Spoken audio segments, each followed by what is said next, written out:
2 years since a man drowned in Tempe Town Lake as officers watched. Tonight, the family of Shawn Bicking still mourning his death and still calling on the city of Tempe to do more to prevent a similar scene from happening. 12 News journalist Jade Cunningham at a vigil held by the family tonight at that scene. Jade, the big question, how are family and friends still remembering Shawn? Yeah, this was a tough night for so many of his friends as well as his mother. We were there in that exact same spot about a year ago when friends and family held a vigil to ask the city of Tempe to do something to help try and prevent another drowning. Today, a year later, changes have been made. Still, they would like to see more. Holding back tears. It's going to be 2 years Tuesday. Shawn Bicking's mother, Teray Toro, spoke. It seems like yesterday, every day. To say the pain she feels today is just as strong as the day Shawn died. He was a lovely young man, not saying that he didn't have his issues just like we all do, but he did care about other people. On May 28, 2022, Tempe police went to the Elmore pedestrian bridge for a possible disturbance between the 34-year-old and his companion. As officers ran their names, Bickings jumped in the water. Police transcripts show he begged for help, but it never came. She doesn't sleep at night. She has nightmares every night seeing her son drown. Since Bicking's death, the city of Tempe has made changes, training police officers and equipping them with throw bags to help prevent future drownings. They've also installed life preservers, and while appreciated, they still want more. Advocating for more life preservers out here. We've been advocating for more training for the city of Tempe in order that nobody else has to drown in this lake behind me. It's why friends like Jimmy Flynn gathered Saturday. The main reason I think for all of us to continue with this is the same as his mother's, which is this was a real tragedy and it was an avoidable tragedy. And as they continue to mourn, I miss him dearly. I think about him all the time. They say they'll keep fighting for Shawn because it's what he would have done for them. He just had a way with people. He had a winning smile and a winning attitude, and it could make you love him in an instant. And that was a great thing about him.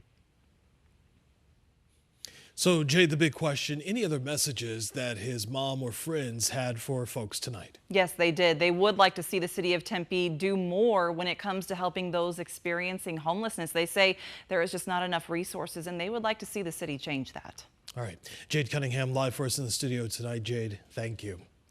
Tonight, a teen is on the mend with quite a story to tell after he was attacked by a bear. This all happening in the town of Alpine near the Arizona-New Mexico border. Arizona Game and Fish says that a 3-year-old black bear attacked 15-year-old Brigham Hawkins Thursday inside of a cabin. Today, 12 News getting a chance to talk with the teen's mom, who says her son was inside of the cabin watching TV when the bear walked through an open door.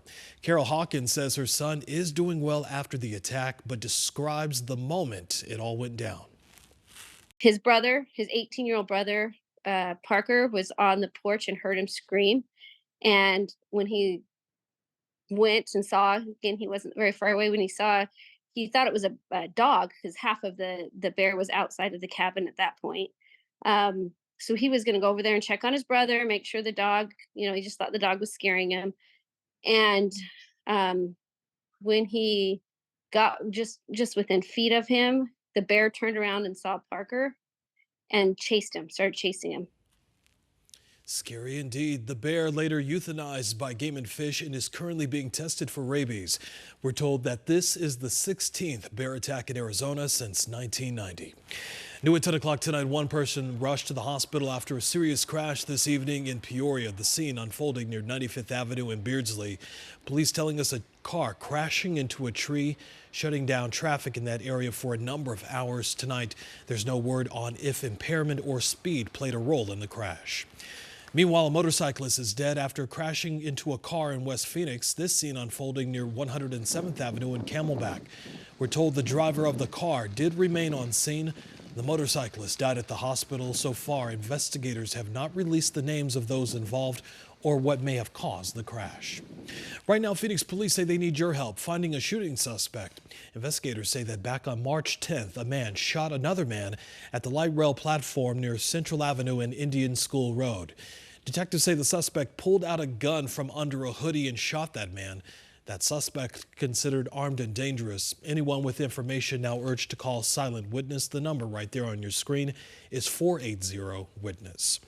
Monday is Memorial Day, a time to honor the men and women of America's military who died while protecting our freedoms. Today, a group of veterans and Boy Scouts spending part of their Saturday honoring the meaning of the holiday. Jay Flood and members of a local Boy Scout troop placing flags on the headstones at a cemetery in Mesa. The group says this holiday, all about remembering the sacrifice so many made for all of us. Really, it's to remember those that gave their lives for our country, and most importantly, not forget what this weekend is really about. It's a pretty emotional weekend for most of us. I've got relatives that are buried here. I have an uncle that's here that served, and it's emotional. If it weren't for these people, we might not even have the chance to be doing this. That isn't true. That's very true. The first Memorial Day celebrated in May of 1868. At the time, it was called Decoration Day. Tonight, 12 News, monitoring a fire that is burning near Florence tonight. Fire crews making progress on containing the Sidewinder fire, as we mentioned, burning just south of Florence. Tonight, the Arizona Department of Forestry and Fire Management says this fire has burned through nearly 60 acres and is 50% contained. Officials say the blaze sparking from a debris burn. Right now, a burn ban is in place in Pinal County. 12 News is dedicated to keeping you and your family safe during fire season. Right now, you can scan the QR code on the right side of your screen. From there, you can find the latest information on wildfires all season long. You can also find details right now at 12news.com/wildfires. Let's talk weather right now. Temperatures a little bit more mild today, but the big question, we are tracking a warm up as we move into the new work week.